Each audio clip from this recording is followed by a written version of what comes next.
पंचतंत्र की कहानी जादुई पतीला।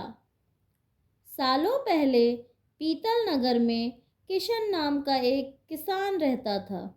वह गांव के एक जमींदार के खेत पर काम करके किसी तरह अपना घर चला रहा था। पहले किशन के भी खेत थे, लेकिन उसके पिता के बीमार होने के कारण उसे अपने सारे खेत बेचने पड़े।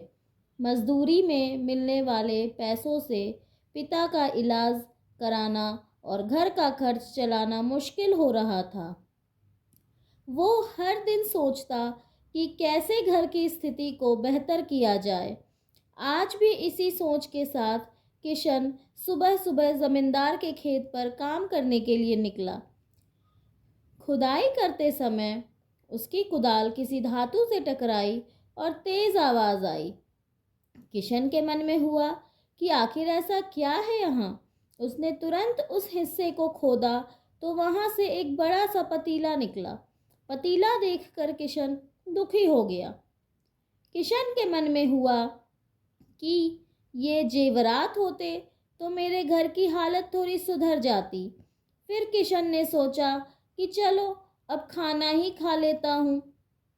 किशन के खाना खाने के लिए अपने हाथ की कुदाल उस पतीले में फेंक दी और हाथ मुंह धोकर खाना खाने लगा। खाना खत्म करने के बाद किशन अपनी कुदाल उठाने के लिए उस पतीले के पास पहुंचा। वहां पहुंचते ही किशन हैरान हो गया। उस पतीले के अंदर एक नहीं बल्कि बहुत सारे कुदाल थे। उसे कुछ समझ नहीं आया। तभी उसने अपने पास रखी एक टोकरी को भी उस पतीले में फेंक दिया। वो एक टोकरी भी पतीले के अंदर जाते ही बहुत सारी हो गई। ये सब देखकर किशन खुश हो गया और उस जादुई पतीले को अपने साथ घर लेकर चला आया। वो हर दिन उस पतीले में अपने कुछ औजार डालता और जब वो ज़्यादा हो जाते तब उन्हें बाजार जाकर बेच आता। ऐसा करते करते किशन के घर की हालत सुधरने लगी। उसने इस तरह से बहुत पैसा कमाया और अपने पिता का इलाज भी करवाया। एक दिन किशन ने कुछ गहने खरीदे और उन्हें भी पतीले में डाल दिया। वो गहने भी बहुत सारे बन गए। इस तरह धीरे धीरे किशन अमीर होने लगा और अपने जमींदार के यहाँ मजदूरी करना भी छोड़ दिया। किशन को अमीर होते देख जमींदार मोहन को किशन पर शक हुआ। वो सीधे किशन के घर पहुंचा। वहां जाकर उसे जादुई पतीले के बारे में पता चला। उसने किशन से पूछा, तुमने यह पतीला कब और किससे चुराया? डरी हुई आवाज में किशन बोला, साहब, ये पतीला मुझे खेत में खुदाई के समय मिला था। मैंने किसी के घर चोरी नहीं की है। खेत में खुदाई की बात सुनते ही जमींदार ने कहा, यह पतीला जब मेरे खेत से मिला तो यह मेरा हुआ।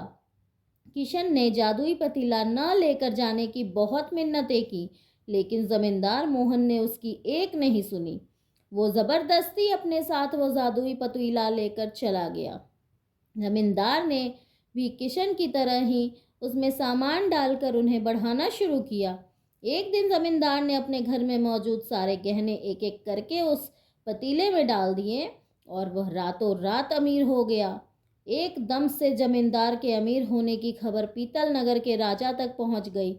पता लगाने पर राजा को भी जादुई पतीले की जानकारी मिली। फिर क्या था? राजा ने तुरंत अपने लोगों को भेजकर जमींदार के यहाँ से वो पतीला राजमहल मंगवा लिया। राजमहल में उस जादुई पतीले के पहुंचते ही राजा ने अपने आसपास मौजूद सामान को उसमें डालना शुरू कर दिया। सामान को बढ़ता देखकर राजा दंग रह गया। होते होते आखिर में राजा खुद उस पतीले के अंदर चला गया। देखते ही देखते उस पतीले में से बहुत सारे राजा निकल आए। पतीले से निकले हुए हर राजा बोलता, मैं पीतल नगर का असली राजा हूँ। तुम्हें तो इस जादुई पतीले ने बनाया है। ऐसा होते होते सारे राजा आपस में लड़ने लगे और लड़ लड़ कर मर गए। लड़ाई के दौरान वो जादुई पतीला भी टूट गया। जादुई पतीले के कारण राजमहल में हुई इस भयानक लड़ाई के बारे में नगर में सबको पता चल गया। इस बात की जानकारी मिलते ही मजदूर किशन और जमींदार मोहन ने सोचा, अच्छा हुआ कि हमने इस जादुई पतीले का इस्तेमाल सही से किया। उस राजा ने अपनी मूर्खता के कारण अपनी जान ही खो दी। तो बच्चों, इस कहानी से हमें क्या सीख मिलती है? तो इस कहानी से हमें दो सीख मिलती है।